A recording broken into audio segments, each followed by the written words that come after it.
Bonjour et bienvenue dans la minute de vérité de Passage du désir. Aujourd'hui, on va parler d'anatomie.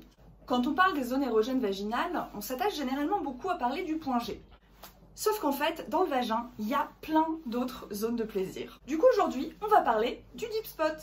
Le deep spot, où est-ce que ça se trouve? Si on traduit littéralement, deep spot, ça veut dire point profond. Eh bien oui, ça se trouve au fond du vagin, donc à peu près une douzaine de centimètres de profondeur. Pour le trouver, vous pouvez tout simplement insérer vos doigts à l'intérieur du vagin.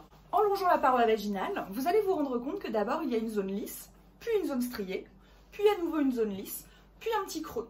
Eh bien le petit creux, c'est le deep spot. Et le deep spot, qu'est-ce que c'est? Eh bien en fait c'est tout simplement une zone bien particulière de la paroi vaginale. Petit rappel anatomique. Tout au fond du vagin, on va trouver le col de l'utérus. Pour schématiser, on va dire que le col de l'utérus ressemble à un donut avec un tout petit trou au milieu et il va bloquer le passage entre le vagin et l'utérus. C'est une zone qui chez la majorité est extrêmement sensible, ça peut même être carrément douloureux de la toucher. Mais là où ça devient intéressant, c'est que la paroi vaginale, elle va rejoindre le col de l'utérus, non pas de façon droite, mais en faisant un petit creux. Donc vous allez avoir le col de l'utérus qui est ici, le vagin qui se trouve là, et la paroi vaginale qui le rejoint comme ceci.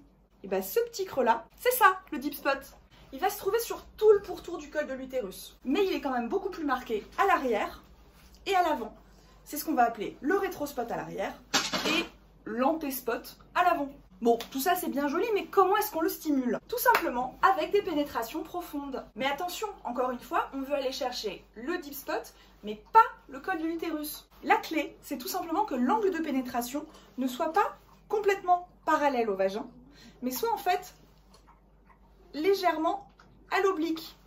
Ce qui permettra d'aller chercher le deep spot avant ou le deep spot arrière, sans venir accrocher le col de l'utérus. Les pratiques anales également, lorsque la pénétration est profonde, vont permettre de venir stimuler indirectement le deep spot. Et au niveau des sextoys, qu'est-ce qu'on utilise? Eh bien on choisit des sextoys qui sont assez longs, dont la longueur insérable fait au moins 12 cm pour pouvoir atteindre la zone, et qui sont très légèrement courbés, ce qui va permettre encore une fois d'aller chercher le deep spot sans accrocher le col de l'utérus. On pourra par exemple utiliser le DAO de Black Edition, ou le Tilia de la gamme AEO.